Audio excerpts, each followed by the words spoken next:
আমার নাম হলো জাকির হোসেন, বাবার নাম হলো বসির আহমদ, তারপরে মার নাম হলো আনোয়ারা বেগম, গ্রাম দক্ষিণ যশপুর, তারপর পোস্ট অফিস উত্তরপুর। আমি কালকে রাত্রে 10টা বাজে দোকান বন্ধ করে গেছি, সকালে 7টার সময় খুলি সাথে দোকান আপনার গ্যাসের তালা তুলা ভাঙ্গি সব নিচে বলি আপনার কি নিছে? টাকা আছিল 10,000, তারপরে আরও কী কী কাগজপত্র আছিল এগুলো পাইতেছি না আপনার। আর এর আগেও কি চুরি ছিল? ইয়ার আর একবার হয়েছে, কিভাবে ঢুকছে দোকানের ভিতরে? দোকানের তালা ভাঙ্গি লেছে। এর আগেও কি চুরি ছিল? ইয়ার আগে একবার নিছে, তখন কি নিছিল? তখন বেশি নিতে হয় না, অল্প আছিল, এবারে তো বেশি আছিল, এই এবারে আরও বেশি ভাঙ্গি লেছে আপনি আপনি এই বাজারে এই যে পাহারাদার আছে না রাতে? ভাড়াদার আগে করলে ভাড়াদার আগে আমরা কিনব।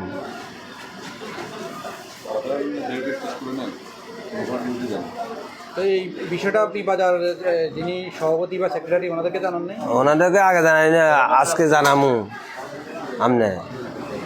থানায় কোনো অভিযোগ দিয়েছেন কিনা? না, থানা ওনার কাছে অভিযোগ দিলেন।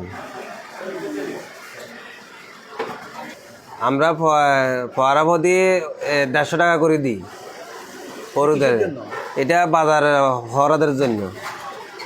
আপনার হেয়ার হরা এটা কোনো আমরা কোনো কিছু এই নিরাপদ পাইতেছি না, এর উপরে আমরা এটা টাকা দিয়ে চলতেছে। এখন আপনি কি চাইতেছেন? তাকে আমি অঙ্গা মনে করেন আইনখেলা বাবার বিচার চাইতেছি অঙ্গা।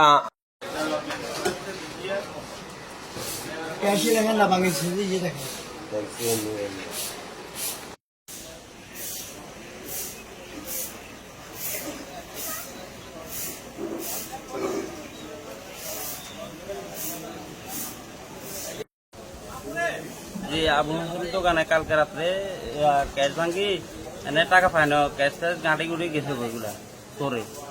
কিভাবে ঢুকছে দোকানে? দোকানে তালা ভাঙ্গি। আপনার দোকানের কি নাম? হাসেম হাসেম।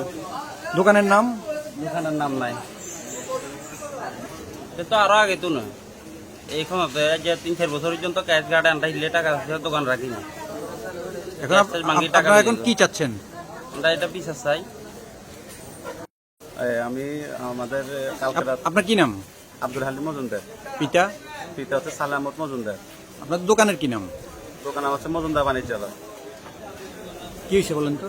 কালকে রাত্রে আমরা দোকান বন্ধ করে গেছি প্রায় 7-10টার সময়। বন্ধ করে যাওয়ার পরে রাতে আমরা তো 7টার সময় দোকান বন্ধ করে চলে গেছি। সকাল বাসে দেখে যে আমাদের দোকান যেভাবে বন্ধ করছি ঠিক ওভাবে দোকান আছে। আর দোকান খোলার পরে দেখি আমাদের ক্যাশের ভিতরে বাকি টাকা ছিল, সতীনের ছিল, সবগুলো সরে নিয়ে গেছে। কে বা কারা নিয়ে গেছে আমরা কিছু জানি না। আমরা এর ভালো বিচার চাই। আর আমরা এরপরে আর এর আগে চুরি ছিল, চুরি হওয়ার পর আমরা বলছি এ ব্যাপারে সাবরা বলছে দোকান চুরি হবে তো এটা সাধারণ কথা, আর অন্য দোকান চুরি হয়, সবজি দোকান কি হতে পারে। আমরা এর কোনো বিচার পাই না, আমরা এর একটা ভালো একটা বিচার চাই।